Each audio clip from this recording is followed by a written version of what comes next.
Hello mga kakusina! Ako po ulit si Ate Angel na kusina ni Angel, and for today's video, gagawa na naman po tayo ng another dessert recipe na baka hindi mo pa nagagawa or nasusubukan sa iyong kusina, kaya't panoorin mo na ang buong video dahil madali lang po ito. So una, meron tayo ditong square na lagayan. So ito po ay meron siyang 500 ml.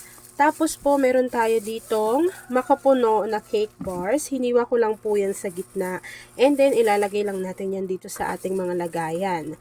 Kapag nailagay na natin yung ating makapuno cake bars, set aside lang po muna natin to bago gawin na po natin yung ating mixture. Para naman sa ating mixture, kakailanganin po natin dito ng isang sachet or 24 grams nitong Menu Magic Jelly Powder. Wala lang akong buko pandan flavor na kaya color green na yung ginamit ko. Tapos, maglalagay na lang ako dyan ng 1/3 cup nitong buko pandan na powder. So, after adding ng ating mga dry ingredients, naglagay na po ako dyan ng Marie Evaporada. So, ang kakailanganin po natin dito ay 3 lata nitong Marie Evaporada. So, yung bawat lata po niyan ay merong tig 380 grams. Yan. So, ako po, 3 cans yung ilalagay natin para sobrang creamy talaga. After adding ng ating evaporated milk, kailanganin po muna nating haluin ito ng maigi and siguraduhin na hindi pa nakabukas yung apoy sa ating kalan kasi po dapat natunaw muna ng maigi yung ating jelly powder pati yung ating buko pandan powder. Sobrang bango. And then, kakailanganin na rin po natin dito ng 1 can ng Marie Condensada. So, ito rin po ay merong tig 380 grams. Maglagay na rin tayo dito at least half teaspoon ng vanilla essence or vanilla extract. After nun, hahaluin ko lang din po ito ulit ng maigi para sure tayo na talaga namang walang namumuong ingredients sa bottom ng ating pan. Kung isa ka pala sa dessert lover, say hi Angel sa ating comment box section.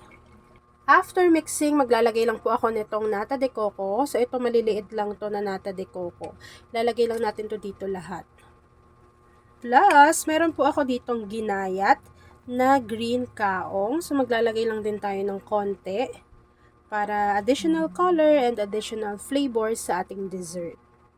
Kapag napagsama-sama na po natin yung ating mga ingredients dito sa ating kaserola, haluin lang po muna natin ito ulit ng maigi bago pwede na po natin buksan yung apoy sa ating kalan over medium to low heat, and then hahayaan lang po natin na kumulo yung ating mixture, pero dapat alalay pa rin kayo sa paghalo para hindi siya masunog sa bottom ng ating pan.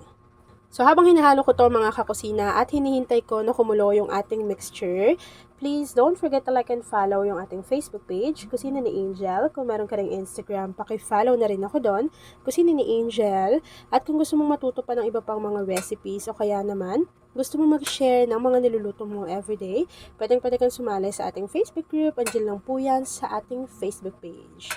At ayan na nga mga kakusina, kapag nakita po natin na kumukulo na yung ating mixture, pwede na po natin i-off yung apoy sa ating kalan at ready na po tayo sa pag-assemble ng ating recipe. By the way, ito nga palang kaserola na ginagamit ko.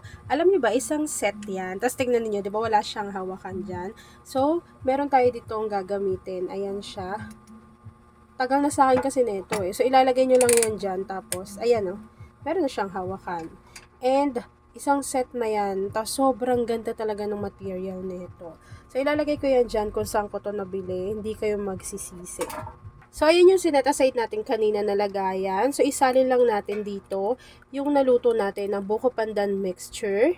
Tapos po kapag nasalin na natin yan dyan, hintayin lang natin to mag-set at mag-firm. And then after po nun, pwede na natin yang i-enjoy.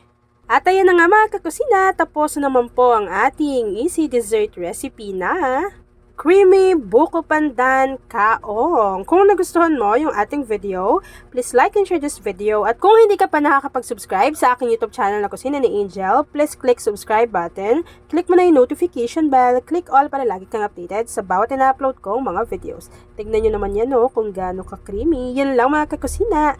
Thanks for watching and enjoy this video.